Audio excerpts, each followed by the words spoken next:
In 2008, South Korea started working on an R&D, a research and development scheme in the telecoms sector. The aim of this program was to research and work towards a working definition of 5G. 4 years later, in August 2012, a New York-based university also founded its own research institute, known as the NYU Wireless.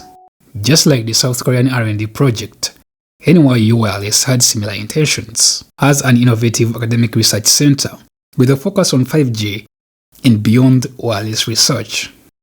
About a year later, electronics giants like Samsung and Huawei announced their 5G research, investment, and development plans. In 2016, the world's tech giant Google was unveiling plans of developing a 5G network. Verizon, which is the world's second largest telecom company by total revenue, tested its own then-ready 5G. The 5G race promised fruitful deliveries such as higher multi-gigabyte peak data speeds, massive network capacities, increased reliability, improved availability, ultra-low latency, and consistent user-to-user experience. As of today, internet users pay more money in 5G contracts, and 5G device holders pay more hundreds of dollars during purchases despite 5G reaching just a few of its expectations. The billion-dollar question is 5G simply a marketing strategy that is used by telecommunication companies, tech companies, and electronics companies to make billions of dollars from hopeful consumers? Or is it something different? Let's find out when our singer unfolds.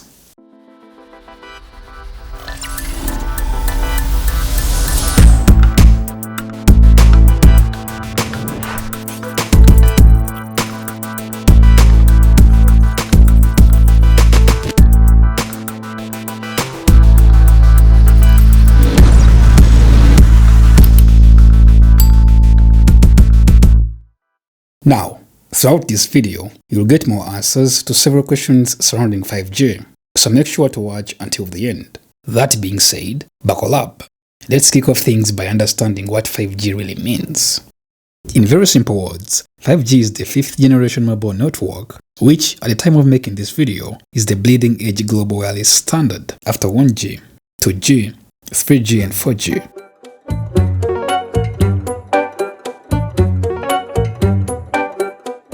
Since the first generation mobile network initially launched during 1979 in Japan and in the US during 1983, later generations have been advancements of previous achievements.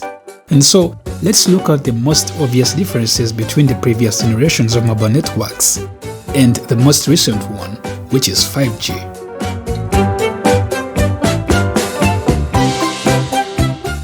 The 1980s first generation, or 1G, was able to deliver analog voice. Since the definition of analog is a signal that has a continuously and smoothly varying amplitude or frequency, we can say that human speech is an example. But not just human speech, it's actually everything else that you hear, because all that is in analog form. Take this video's voice for example. The first generation mobile network, or 1G, helped entirely in early telephone systems, which were analog as well. This means that without 1G, telephone calls would not be possible.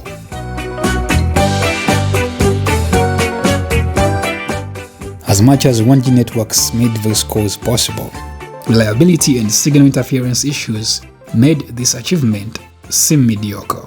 And these two issues were just the tip of the iceberg. Other major 1G issues included having almost no protection against hackers.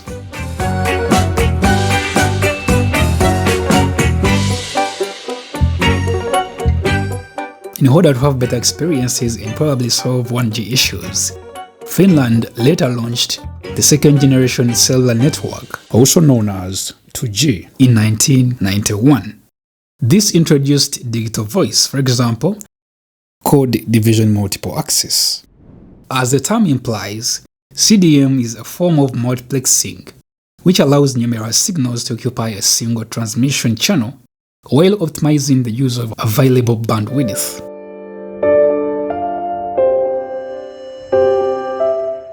With this power, 2G simply shifted landline services over to digital voice technology, making it possible for people to make high-definition voice phone calls over an internet connection, including inbuilt features such as voicemail service, call waiting, and call divert.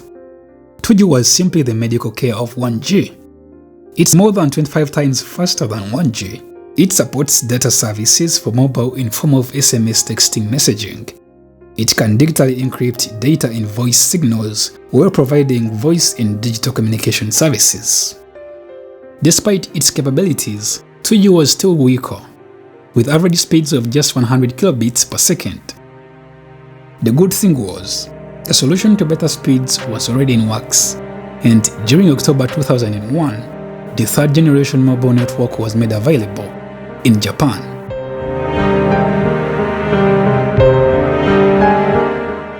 This brought mobile data with average speeds of 3 megabits per second, which was 30 times faster than 2G. 3G was then a powerful mobile technology standard for sending data, voice and signaling data between mobile devices and cell sites. And as the second generation did to the first, 3G offered a superior level of connection than its predecessor, 2G. Because 3G users were able to use location-based services, watch mobile TV, participate in video conferencing, and watch videos on demand.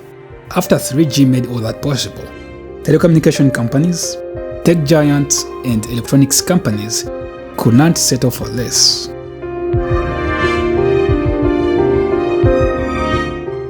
As technology in our day-to-day lives continue to grow, a void for compatible network connectivities is always formed, just a few years from when the previous bleeding-edge technologies were delivered.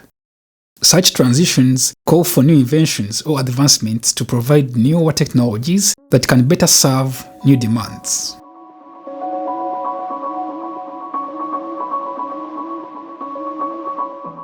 During 2012, the fourth generation cellular network, 4G, would roll out to almost every country. This fourth generation long-term evolution of 4G LTE ushered in the era of mobile broadband, since the world's first publicly available LTE service was opened earlier in Norway and Sweden during December 2009. 4G LTE as a network connectivity enabler brought a higher bandwidth to the market. This enables the technology to provide true broadband speeds, and in comparison to 3G, 4G is 500 times faster. Despite dominating all its predecessors by providing better download speeds, excellent voice quality, higher bandwidth, and easy access to the internet, social networks, streaming media and video calling, 4G could not be the last step in this race for better speeds and meeting new technological innovation requirements. And so, a new generation mobile network known as 5G was launched.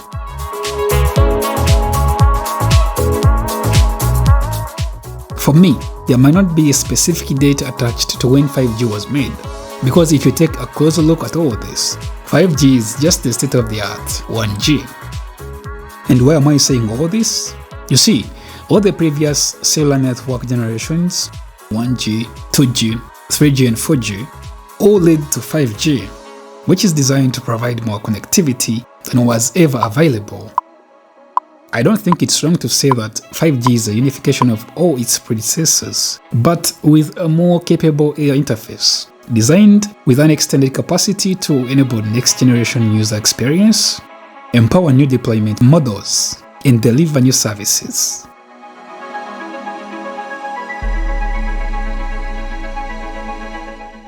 Because of its high speeds, 5G was built to provide superior reliability and near-zero latency. The fifth generation was to expand mobile ecosystem into new realms. It was to positively impact almost every industry. It was meant to make transportation safer, bolster remote healthcare, precision agriculture, digitize logistics, and so much more into a reality. Despite all its potential, 5G has made so much negative criticism, and you will understand why this is. But first, let's look at how 5G works.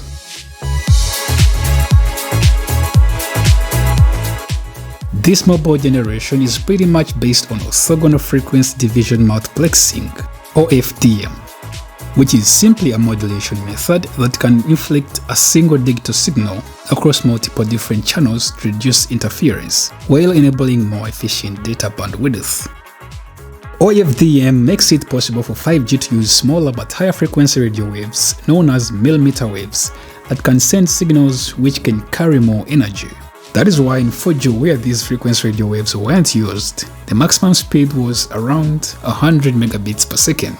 And in 5G, with millimeter waves used, the maximum speed was 20 gigabits per second, which is 200 times faster than 4G. But all that enormous potential of millimeter wave 5G technology comes with some big challenges. Because while applying its functionality layout in real world, millimeter wave technology speeds can greatly fall to a point of not being able to send even a WhatsApp message.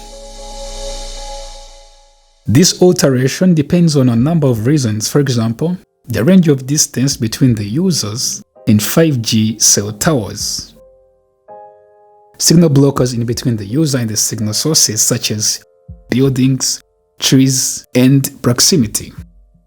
As much as millimeter wave 5G networks are ultra fast, they are also very short range. This means that for users to receive signals, they must be within a reasonable range to 5G towers and without obstructions. But even those consumers who can get 5G, it is still a disappointment because 5G is not fully polished.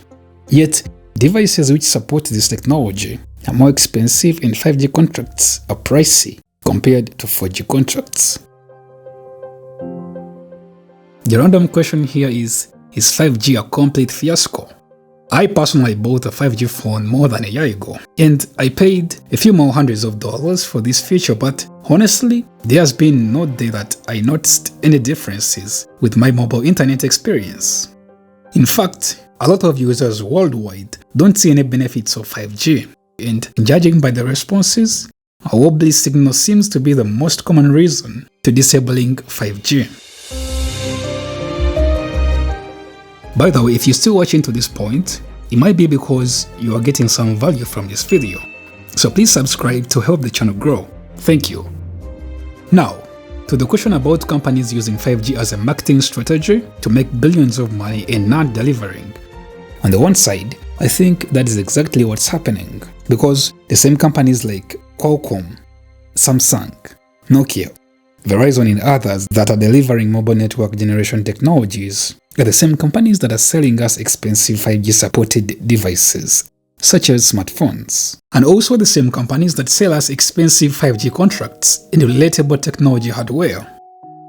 But on the other side, after considering some of its achievements, I think 5G is worth it, and it can be better if companies fix its problems, such as low upload speeds, limited global coverage, decreased broadcast distance, cybersecurity, and weakened device batteries. I think that fixing such issues will bring 5G to its promised glory and not seem like a scam anymore. But if you want to know about a real scam, then watch this video on the screen where I unfold the story of doctors that started the opioid crisis and made billions. Thanks for watching.